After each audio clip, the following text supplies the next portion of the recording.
So just something to bear in mind if you ever get the castle and want to break out. So I'm just doing a little measurement here to see if you can put a trebuchet shot over that eastern tower there. But look at the map there.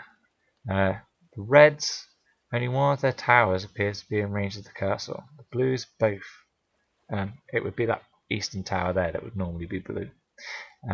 So I think that the Reds have a slightly more difficult time because their western front is not so tightly packed, so the trebuchet shot range doesn't overlap quite so much.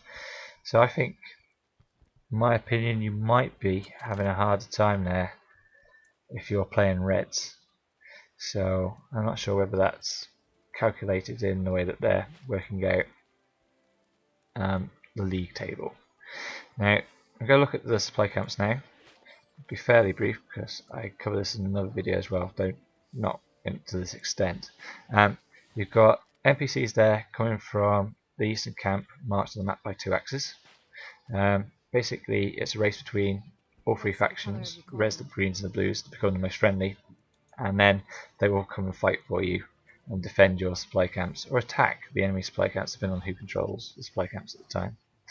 So this is a good place to build siege, because you can put down a lot of ballistas to hold the area at first, a lot of arrow carts, so then you're depriving the area of supply.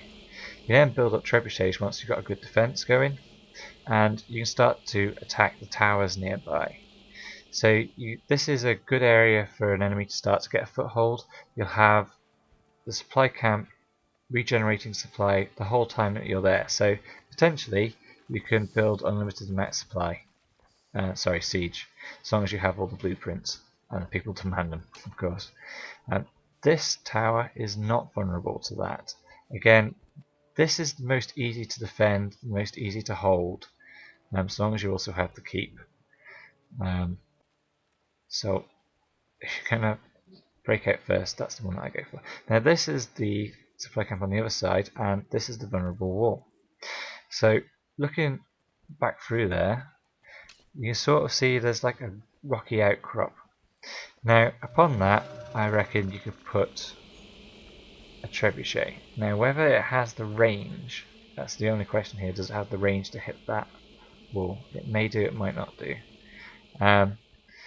But you might be able to get a trebuchet fight going on between the two, because this is the place that you'll want to attack that tower from, really.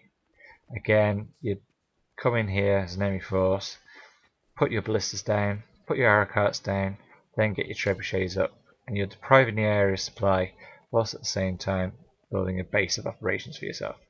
And definitely from this point, I reckon you can hit the vulnerable western wall of the tower through there. Not sure whether you've got the height. You might still have the height, but you should be able to get the angle.